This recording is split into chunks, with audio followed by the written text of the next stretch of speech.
Welcome once again, my friends, and thank you for stopping by to listen to an old storyteller. Today we have a Turkish tale, and the title of this story is The Magic Mirror. There was once a padishah who had 3 sons. He also possessed a mirror in which he looked every morning on rising, seeing therein everything that was to happen during the day. He got up one morning and went about his affairs without remembering to look in the mirror. When he had finished his duties, he recollected the omission, and hastened to repair it. But to his sorrow, the mirror was not to be found. Search was made everywhere, but all in vain. Worrying over his loss brought on an illness, and seeing their father's condition, his sons inquired the cause. "I am grieving for the loss of my fine mirror," he answered them. Then said to his sons, "Do not give yourself so much pain, father, but grant us permission to seek the mirror." His son's request caused the padishah much happiness, for if the mirror was not soon found, he felt he would die of grief. He gladly gave the desired permission, and the 3 brothers set out on their journey. After long traveling, they came to a place where 3 roads branched off. In the midst of the place was a stone, on which was inscribed the direction of the several roads. The first was the stroller's way, the second way to the inn, and the third way by which none had ever returned. The eldest brother chose the first, the middle brother the second, and the youngest brother the third road. Before parting, they agreed to leave their rings under the stone, and to take them up again when and if they returned.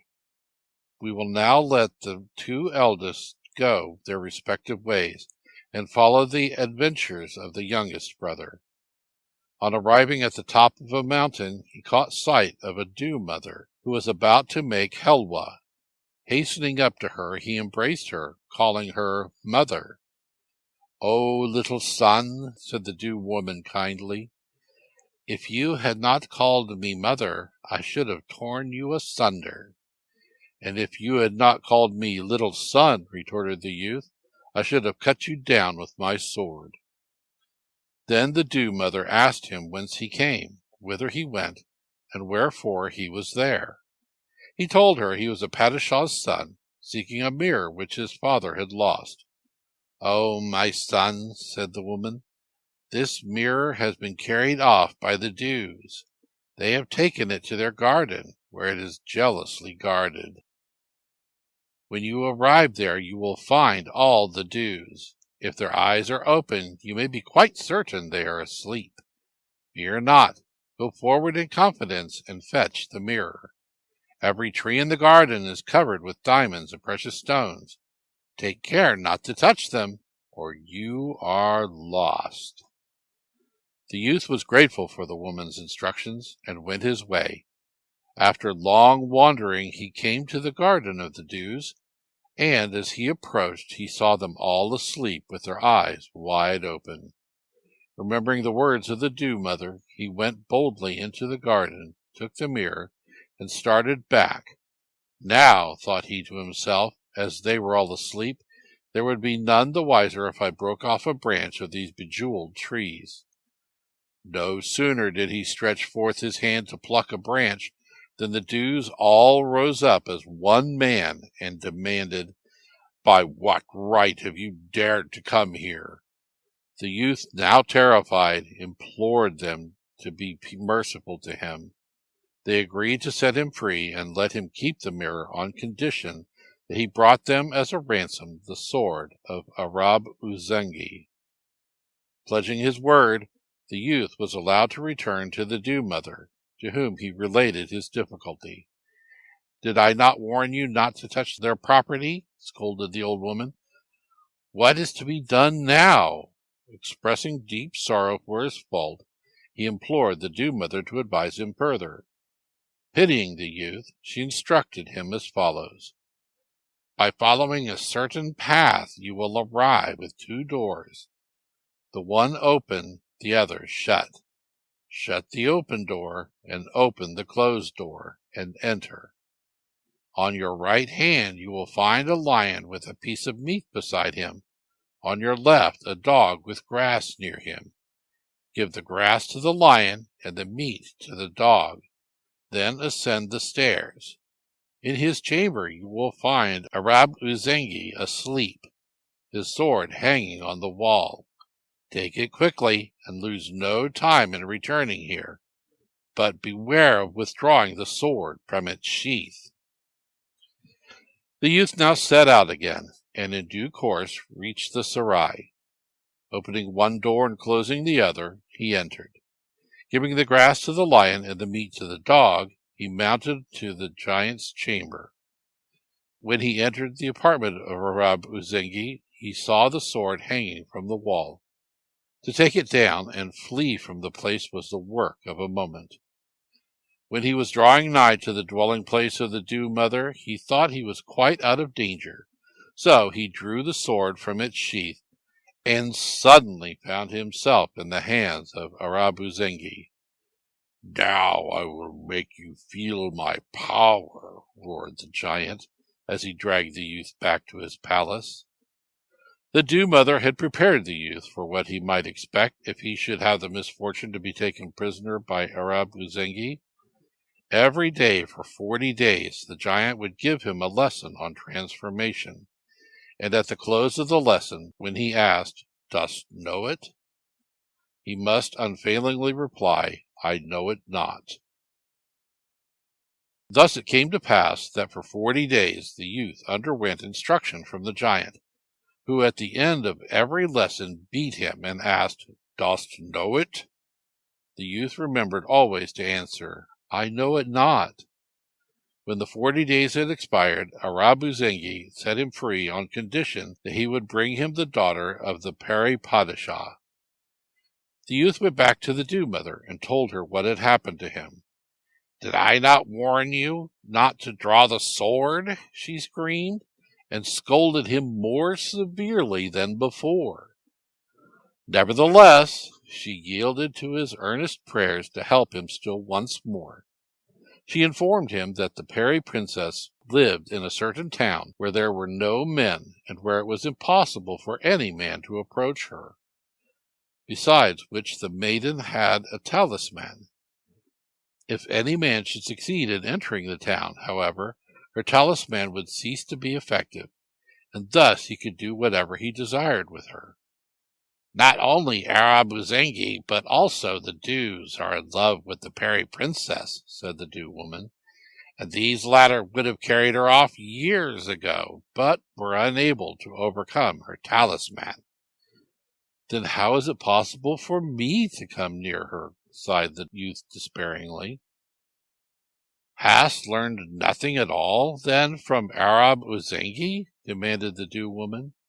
"I have certainly learned how to transform myself into a bird," he answered. "Then it is well, my son," said the woman. "Change yourself into a bird, and fly into the maiden's palace. In the garden there is a stone cage. By getting into that you will destroy the princess's talisman, and she will be at your mercy. Then take her and deliver her to Arab Uzengi." So the youth, changing himself into a bird, flew straight to the town, and from thence to the garden of the serai. Finding the stone cage, he entered it, and from that moment the princess's talisman was of no effect.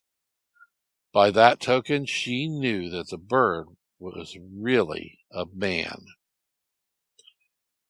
"Now, son of earth," said the Peri Princess to the youth, "I have become a mortal creature like yourself. You have nothing to fear. Henceforth I belong to you entirely."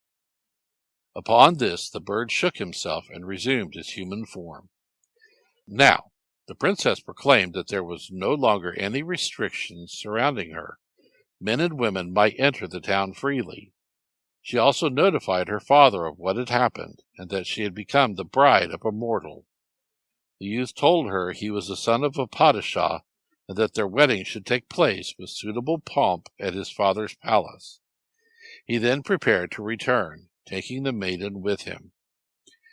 As they came nigh to the palace of Arabuzengi, the princess divined the youth's intention and began to weep bitterly. He calmed her, however, explaining that he was obliged to take her there to save his own life, but promised not to leave her with the giant. Rather, he would perish first. When they reached the palace gates, Arabuzengi, seeing them, cried with a loud voice, "Away! Away! Come not here! As you are able to take the princess, you are capable of anything. All things are possible unto you.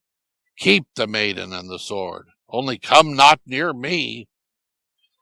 Thence went the youth with the maiden and the sword to the garden of the Dews.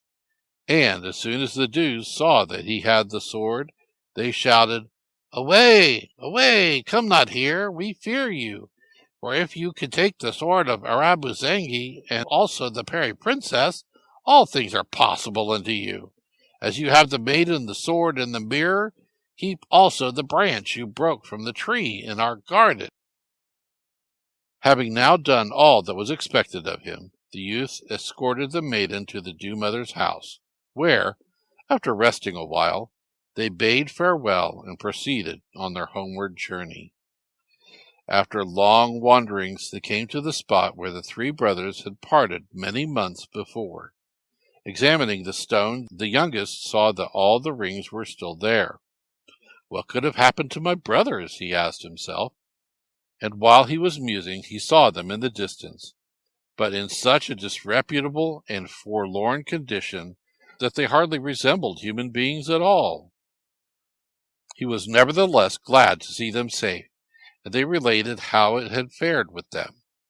Seeing that their youngest brother had the beautiful maiden and the magic mirror, jealousy and rage entered the hearts of the two elder. They pursued their way, and, thirst overcoming them, they sought a means of quenching it.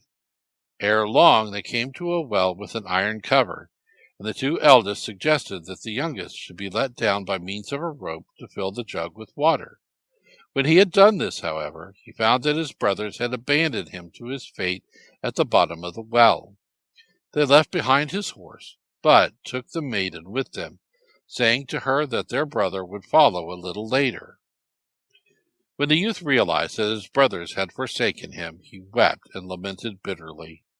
The elders in due course arrived at their royal father's palace and gave him back the magic mirror which they said they had recovered. As for their younger brother, they denied having seen him again since they parted to go their separate ways.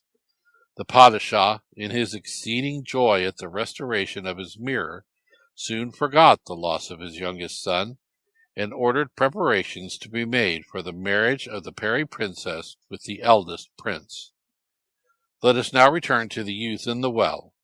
His horse, suffering terribly from hunger and thirst, stamped continually with its hoofs on the lid of the well, which at length broke. Hearing the neighing of his horse, the youth made one supreme effort, and with indescribable difficulty succeeded in climbing to the top. He now made the best of his way to the palace of his father, whose joy at seeing his long-lost son knew no bounds. Wrathful at the perfidious cruelty of the two eldest toward their youngest brother, the Padishah had them both put to death, after which he betrothed the fairy princess to her real lover, who had won her and rescued her from so much peril. The marriage feast lasted 40 days and 40 nights, and they lived happily ever after. Thank you once again for listening to this story.